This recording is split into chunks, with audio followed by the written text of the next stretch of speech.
8월의 첫째 주일입니다. 모든 예배들마다 하나님의 은혜가 함께하고 또 우리가 드리는 모든 기도가 응답되는 축복의 주일이 되기를 소망합니다. 우리의 신앙은 체험이 중요합니다.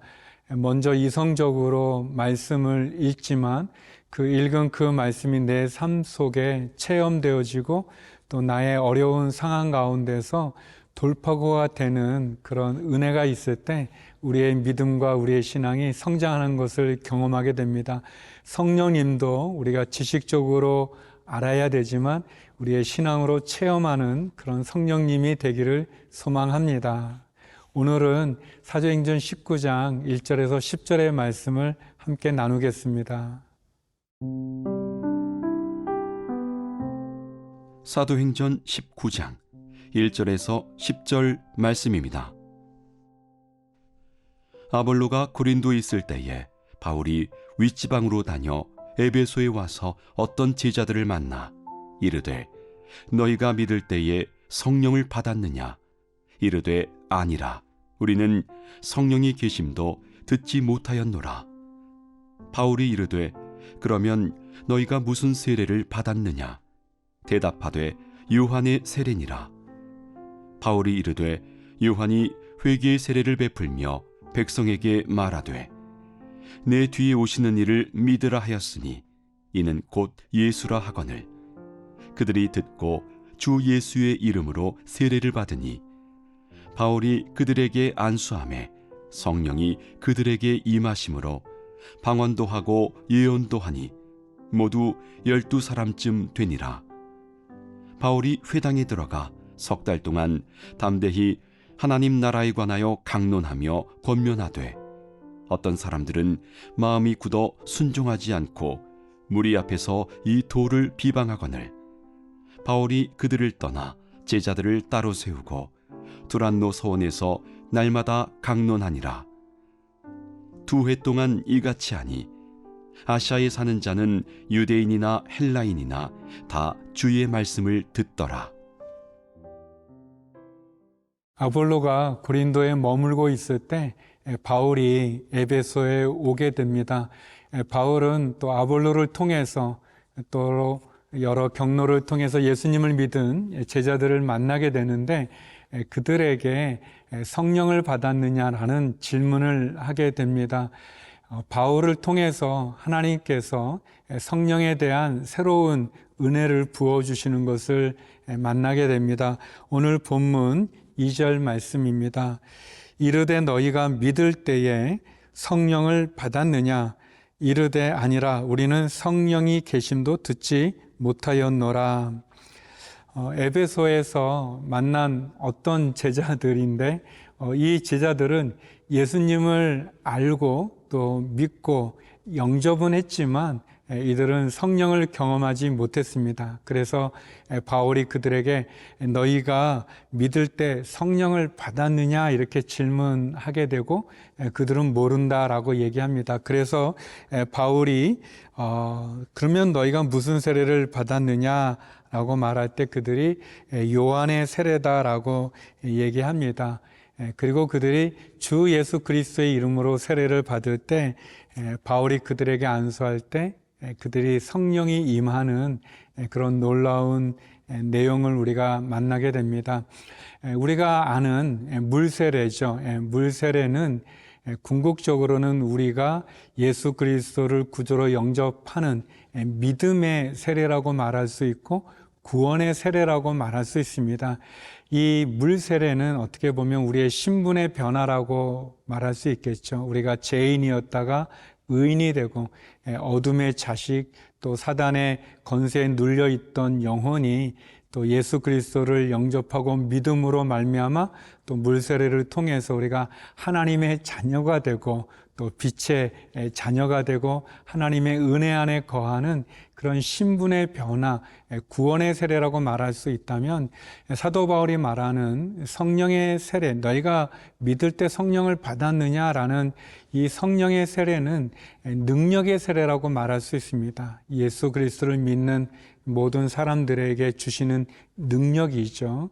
우리가 전에는 믿기는 하지만, 예수님을 믿지만 전도도 하지 못했던 사람이 성령의 체험을 통해서 전도도 할 수 있고, 또 두려움과 불안함과 염려함에 이렇게 갇혀 있었던 우리의 신앙이 또 성령 세례를 통해서, 또 성령의 은사와 열매를 통해서 능력 있는 신앙인이 되어지는 것을 봅니다. 특별히 바울이 성령을 받았느냐라는 말은, 너희가 성령 세례를 받았느냐, 또 성령의 은사가 있느냐, 성령의 능력이 있느냐, 더 나아가서 성령 충만하냐라는 그런 고백이고 질문이라고 말할 수 있습니다. 사랑하는 성도 여러분, 우리의 신앙은 말로만 믿는 신앙이 아니라, 머리로만, 지식으로만 믿는 신앙이 아니라 체험의 신앙이 되어야 될 것입니다. 예수 그리스도께서 주님이 친히 말씀하시는 것처럼 하나님의 선물인 성령을 통해서 우리의 신앙이 체험을 하고 능력이 나타나고 은사를 통해서 열매를 맺어갈 때 우리의 신앙은 너무 큰 은혜 가운데 거하는 것을 보게 됩니다. 우리가 사도행전을 통해서 계속 본 것처럼 성령이 임하는 것은 성경 말씀, 설교를 들을 때도 성령이 임할 수 있고요. 또 어떤 분 같은 경우는 물 세례와 성령 세례가 동시에 임하는 경우도 있고, 또 어떤 분들은 기도하는 가운데 성령이 임하는 것을 보기도 하고, 어떤 경우는 또 먼저 믿은 분들에 의해서, 또 사역자들에 의해 안수받음으로 임합니다. 여러 모양, 또 여러 상황들이 있습니다. 성령은 여러 모양으로 여러 상황이 있기 때문에 우리가 사모하는 마음으로 성령을 간절히 소망하면 성령의 은혜를, 성령의 역사를 체험할 수 있습니다. 그런 은혜가 여러분과 함께하기를 소망합니다.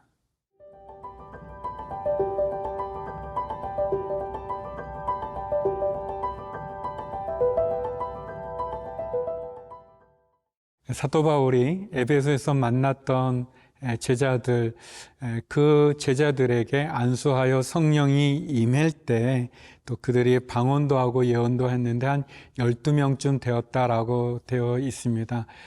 저는 이런 성령의 체험이, 성령의 은혜가 우리 모두와 함께하기를 소망합니다. 그러면서 바울은 3차 전도 여행 가운데 에베소에 머물면서 석 달 동안 하나님의 말씀을 전하게 됩니다. 또 가르치게도 되죠.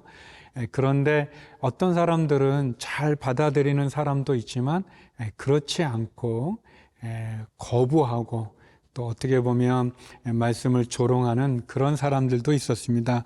9절 말씀인데요. 어떤 사람들은 마음이 굳어 순종하지 않고 무리 앞에서 이 도를 비방하거늘 바울이 그들을 떠나 제자들을 따로 세우고 두란노 서원에서 날마다 강론하니라. 여기에 보게 되면 바울이 말씀을 거부하고 비방하고 또 순종하지도 않고 그 마음이 닫혀 있어서 굳어 있는 그런 사람들을 떠나서 따로 두란노라고 하는 곳에서 제자들을 세워서 날마다 말씀을 가르친 그런 내용이 나오게 됩니다. 사도 바울이 여러 모양으로 말씀을 증거합니다. 특별히 여기에 보면 말씀을 거부하는 사람들, 또 말씀을 받아들일 준비가 되어 있지 않은 사람들, 심지어 불순종할 뿐만 아니라 비방하는 사람들을 떠나서 말씀이 열려 있고 또 배우려고 하고 또 그 말씀을 순종하려고 하는 제자들을 따로 세워서 두란노라는 곳에서 날마다 말씀을 강론했다라고 이렇게 되어 있습니다. 성도 여러분, 어떻게 보면 하나님의 말씀을 우리가 가르치거나 또 제자 삼거나 또 전도하거나 나누고자 할 때 바울이 우리에게 보여준 이 모습을 배울 필요가 있습니다. 그것은 말씀을 전하지만 받을 준비가 안 된 사람들과 또 마음이 굳어서 비방하는 사람들, 그들에게 집중하기보다 말씀이 열려 있는 곳에 또 사모함으로 배우고자 하는 그런 영혼들 또 그런 사람들에게 또 집중적으로 말씀을 가리키는 것이 필요합니다. 바울이 옮겨 다니면서 하나님의 말씀을 증거하고 전도했지만 두란노에서는 오랜 기간 머무면서 날마다 말씀을 강론하고 있습니다. 날마다 말씀을 강론했다는 것이 우리로 보면 큐티하는 것 아니겠습니까? 또 예배 드리는 것 아니겠습니까? 우리의 신앙의 삶 속에 매일매일 말씀을 표대 삼아서 말씀을 등불 삼아서 그 말씀을 묵상하고 또 공부하고 배우고 또 그 말씀대로 살아가는 그러한 삶이 필요합니다. 그런 점에서 보면 우리에게도 두란노가 필요하다고 생각이 되어집니다. 성도 여러분의 두란노는 어디에 있습니까?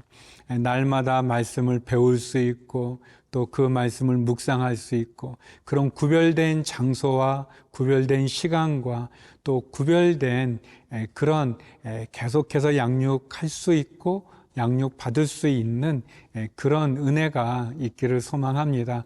온누리교회 모토 가운데 하나가 배우든지 가르치든지라는 그런 모토가 있습니다. 어떻게 보면 우리가 늘 배우고 또 배운 사람들은 또 잘 가르칠 수 있는 그런 은혜가 우리에게 필요합니다. 여러분에게 말씀으로 점점 성장할 수 있고 또 내가 배운 말씀을 또 잘 가르쳐 양육하여 제자 삼을 수 있는 그런 우리의 두란노들이 또 여러분의 삶의 자리 가운데 또 교회 가운데 또 우리의 신앙 가운데 있기를 간절히 소망합니다.